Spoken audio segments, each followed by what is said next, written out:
ஒரு heart attack பேஷண்ட்டுக்கு நம்ம செய்ய வேண்டியது அவங்ககிட்ட ஒரு ரீஅஷூரன்ஸ், நம்பிக்கைத்தன்மை. நீங்க ஒன்றும் பயப்படாதீங்க அப்படின்னு நம்ம சொல்றோம். உடனே அவங்கள பக்கத்துல இருக்கிற மருத்துவமனைக்கு, அவசர சிகிச்சை பிரிவுக்கு நீங்க உடனே கூட்டு வரணும். அந்த அவசர சிகிச்சை மருத்துவர் என்ன பண்ணுவாருன்னா, அவங்களுக்கு தேவையான மருந்து மாத்திரைகளை கொடுத்தோ, ஆக்சிஜன் கொடுத்து அவங்கள அந்த வலியில இருந்து நிவாரணப்படுத்தி உடனே அதுக்கான கார்டியாலஜிஸ்ட்ன்ற டீம்.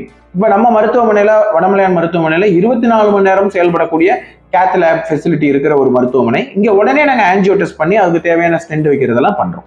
இதே இருதயம் மட்டும் இல்லாமல் நிறைய விதமான அவசர சிகிச்சை மருத்துவம் கொடுக்கிற இதெல்லாம் இருக்குது. ஒரு ஆக்சிடென்ட் ஆகுது, அந்த ஆக்சிடென்ட் ஆன உடனே அவங்களை எப்படி ஷிஃப்ட் பண்ணணும் அப்படின்றதுக்கும் நிறைய விஷயங்கள் ப்ரோட்டோகால்ஸை நாங்கள் ஃபாலோ பண்றோம். எப்படின்னா, கையோட அவங்களுக்கு காலில் முறிவு ஏற்பட்டிருக்கு அப்படின்னா, நீங்க அங்க பக்கத்துல இருக்கிற ஒரு கட்டையை எடுத்து அவங்க காலோட சேர்த்து ஒரு துணி, பக்கத்துல இருக்க துணியை கட்டி அவங்கள அழுங்காம, ஏன்னா கால் அசைவுகள் இருக்கிறதுனால அந்த இடத்துல ரத்த நாளங்கள்னால ரத்த கசிவுகள் ஏற்படலாம்.